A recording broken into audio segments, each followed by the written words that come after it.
Clark, like most white athletes who refuse to kiss the ring or to take itself into physical attacks. After that BS, cheaters deserve it. She's famous, she's good. For the game the last couple of years, she is a Makes the foul there. Congratulations. Thanks. I say this.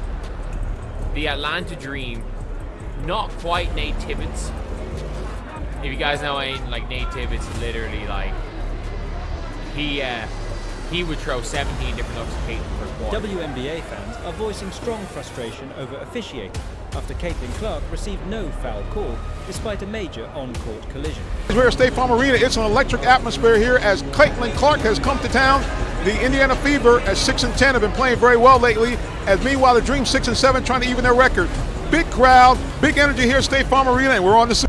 Early in the game, fans were already locked in, and with just over 3 minutes remaining in the third quarter of the Fever's latest win, Caitlin Clark drove past guard Chatori Walker-Kimbrough on her way to the basket. Austin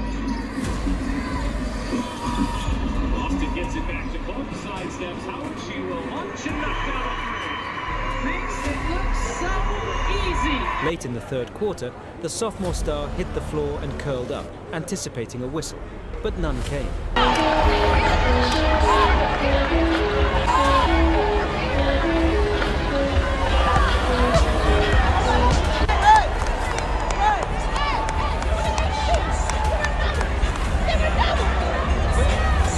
The no call immediately sparked an outcry from WNBA fans on social media, with many questioning the league's commitment to protecting its players.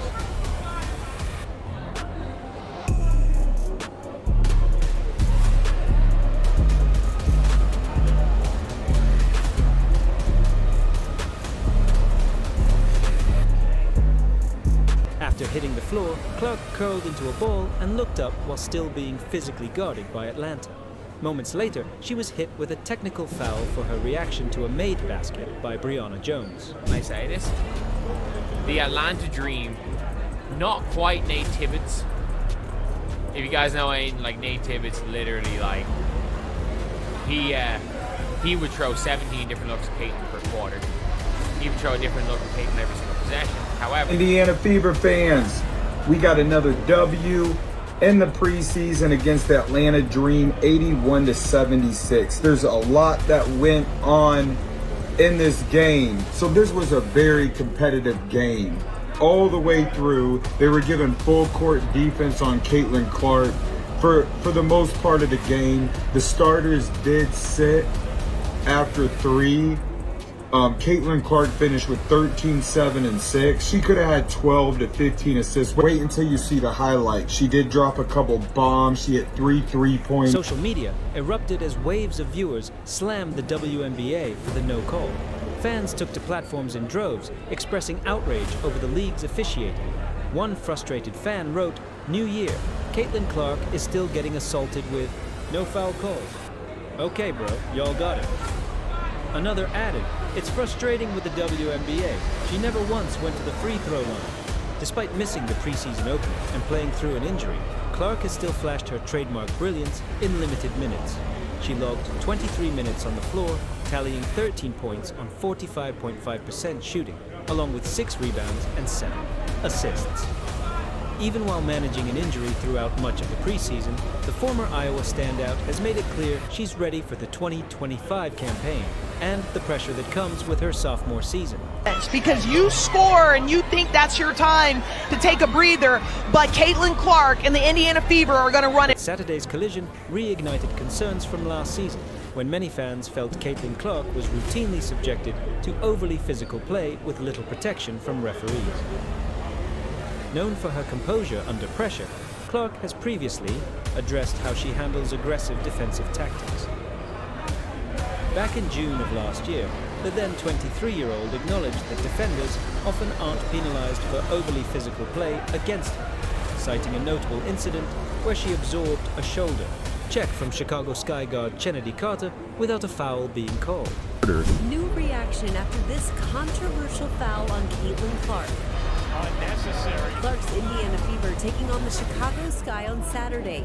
The Sky's Kennedy Carter hitting a shot, then heading over to Clark and shoulder checking her. The refs called it a common foul, but the league yesterday upgraded the call to a flagrant foul. Her and Carter were jawing a little bit back and forth the last few possessions. The two were seen before the play, exchanging words at the other end of the court. Carter refused to answer questions about the foul after the game. I didn't answer no questions. But later, Carter saying this on social media. Besides three-point shooting, what does she bring to the table? I think at this point, I know I'm going to take a couple hard shots a game. Clark's coach calling the foul unacceptable. That was a non-basketball play that happened. Many online criticized the foul. Tennis great Martina Navratilova saying this is not okay. Some comparing it to this hit on rookie Angel Reese. The NBA reportedly voiced concern over the treatment of Caitlin Clark, with league officials addressing the issue in a letter sent to WNBA Commissioner Kathy Engelbert. Did you ever think you'd be on Inside the NBA talking about the WNBA protecting somebody from violence? No, I thought man, these girls getting ready to hit the lottery. I mean, this is a great time to be a woman in the WNBA. Caitlin, I mean, what she's done for the game the last couple of years, she is a shining star. I didn't think she was going to have to worry about all this petty nonsense that's going on. And it's really unfortunate because she's bringing so much notoriety to the game. I watched more college basketball in the last 2 years, women-wise, I have my entire life. They act like she didn't earn it. They're like, well, she's only getting this shine because she's white. Is race a factor? Yes, race is a factor. But her resume speaks for itself. She just set the record for the most points ever scored. They didn't prop her up just because she was white. Her accolades speak for themselves. And because she's getting endorsements and people are coming to see her, we got this petty jealousness going on, and it's really unfortunate. He described the incident as an excessive attack and criticized Kennedy Carter's teammate, Angel Reese, for cheering and supporting the moment. The congressman urged the WNBA to go beyond simply upgrading Carter's foul to a flagrant and finding the Sky and Reese for her failure to make herself available to the media post-game. He accused the WNBA of refusing to hold hostile players accountable and of not enforcing its own rules on sportsmanship. The letter concluded with 4 pointed questions, including whether the league would take steps to prevent the excessive physical targeting of specific players. Meanwhile, Caitlin Clark has chosen not to engage in the controversy. Instead, she's stayed focused on her team and preparations for the season ahead, just as she did when returning to Carver Hawkeye Arena with the Indiana Fever, where she faced aggressive media behavior that drew backlash from fans who felt she was being disrespected. That pass. Clark being guarded by Thomas, who takes it away. Here's Harris, and Clark's going to foul Harris. Will they call it a transition take foul? They will, and now Clark gets a T in addition. That is an unbelievably costly sequence from Caitlin Clark. Takes the foul there, which you can't do. That's a big difference from college to the pros. There's no transition take in college. There is here in the W. Look. And yeah, okay. Despite the unwelcome reception, Clark maintained her composure as she prepared to play in the very arena where she had achieved legendary status. Fans quickly took to social media to express their outrage over the way the media had treated her.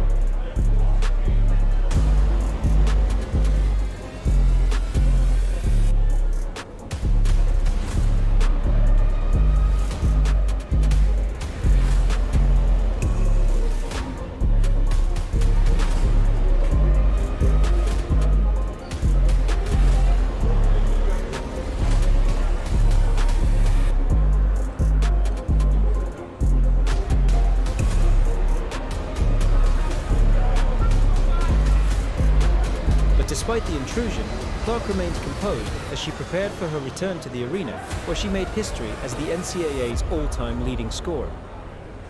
Her fans' protective instincts were on full display. They weren't just excited. To watch her play again, they wanted to see her treated with the respect she's earned. Clark has made it clear. She expects physical play. It comes with the territory. But her response will never be retaliation. Instead, she chooses to lead by example, that leadership was on full display as Indiana Fever guard Caitlin Clark averaged 19.2 points, 5.7 rebounds, and 8.4 assists on her way to winning.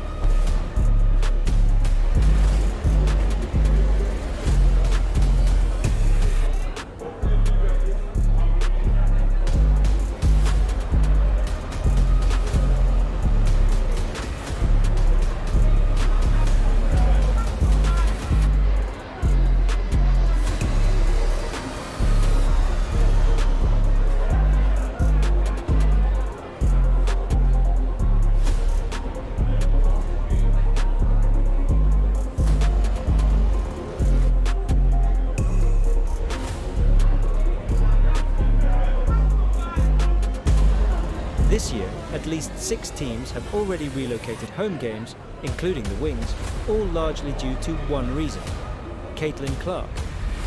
Widely regarded as the most remarkable female shooter and passer the game has ever seen, her impact is undeniable. How are you? Good, how are you? You're an amazing player. Congratulations. Thanks. You're changing the history in basketball. I appreciate it. Thanks for coming here and playing us. Most people you played from.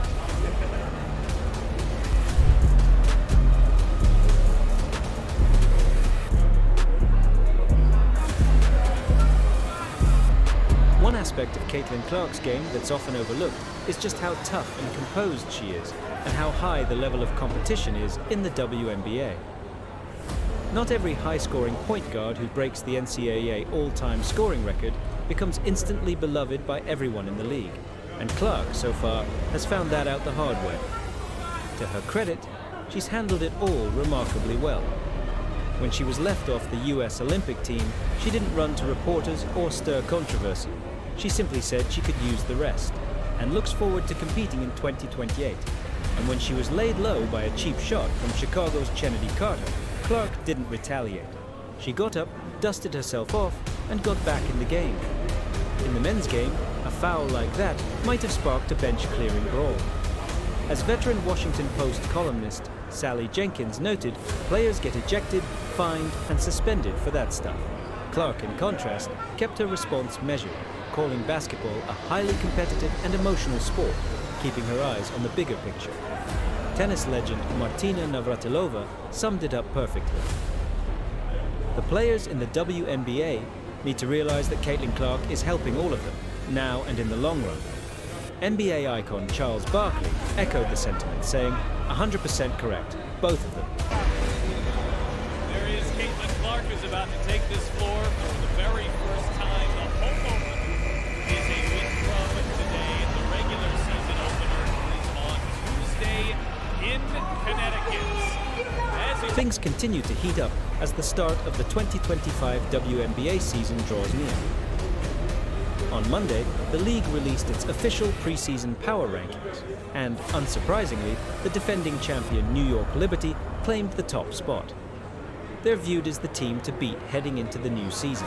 Clark, like most white athletes who refuse to kiss the ring or to take a knee, has had the woke target on her back from the word go. Now, this anti-Clark plus anti-white charade has manifested itself into physical attacks. After that BS cheap shot, chief hater Angel Reese appeared pretty pleased about it too. Caitlin Clark is the only reason at all anyone gives two craps about the WNBA. Caitlin Clark is carrying that entire league on her back. She's the reason they are starting to fly private when they should be realistically on a bus like a JV high school team. But even with Clark, the WNBA is still outsold and outperformed by the Savannah Bananas, for goodness sake. But these other gals hate Clark because she's famous, she's good, she's not a and she's white. And this petty and catty behavior displayed by many in the WNBA is the exact attitude and reason that sinks all women's pro team sports. Push Clark out and you'll be back to selling fewer tickets than a high school performance of The Wizard of Oz, but y'all haters deserve it. Notably, the league placed the Indiana Fever well below the top spot,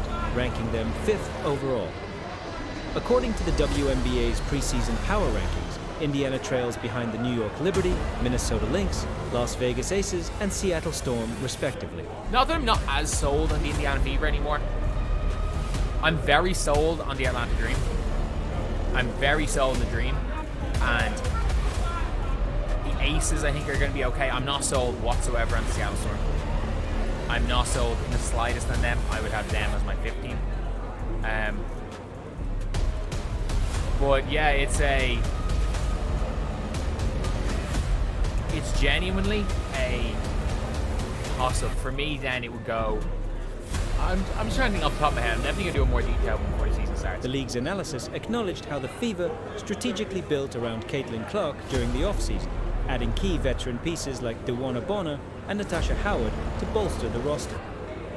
The hiring of new head coach Stephanie White was also praised, as was the decision to re-sign Kelsey Mitchell in free agency.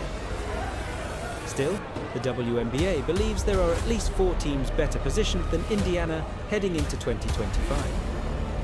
The silver lining: these are only preseason rankings, and they can shift quickly if Clark and company come out strong to start the year. More importantly, the perceived slight could serve as extra motivation for the Fever to silence their doubters once again. Indiana has already shown flashes of potential, notching preseason wins over the Washington Mystics and the Brazilian women's national team. They capped off an undefeated exhibition run with an 81-76 victory over the Atlanta Dream. But despite their promising start, one incident has left WNBA fans concerned, suggesting that the road ahead won't be without its challenges.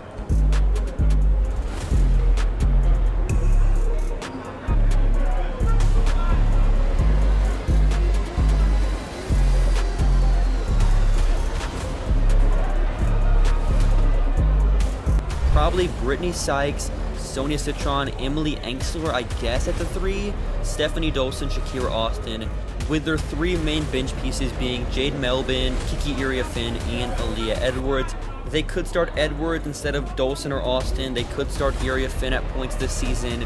This is a year for Washington to be very bad, let these young players develop, and see what they have for the future. But I don't think this Washington team is going to be totally awful to where they're getting blown out by 20 every single night. The WNBA finds itself at a pivotal moment, tasked with balancing the league's trademark physicality with fair and consistent officiating, especially when it comes to its marquee players. With Caitlin Clark now one of the most recognizable names in women's basketball, every incident involving her will be closely scrutinized. How referees choose to handle those moments could significantly... Teams would I not want to see in the playoffs? And that's where you brought up the Fever. I think what I've learned in my WNBA experience is pace of play trumps physicality, it trumps size, it can trump experience, because a lot of times when you're experienced, it's really like code word for your veteran, which is code word for your old. Slow the pace. Yeah. So I feel like... I know, that's why you guys were so good for those in years. 2018 and 2020, the years we won, that was our whole mantra, was pace, pace, pace, pace, pace. And what I see in Caitlin, what I see in Kelsey Mitchell, they're just like ramming it down people's throats. And it's really hard. It can have your head spinning. So yeah, as I mentioned, Kelsey Mitchell's balling, Caitlin continuing to impress, and just, she's going to break records nonstop for the next couple of years. Yeah. It's just going to be a constant record break. Shape public perception of the league's integrity and its commitment to player safety.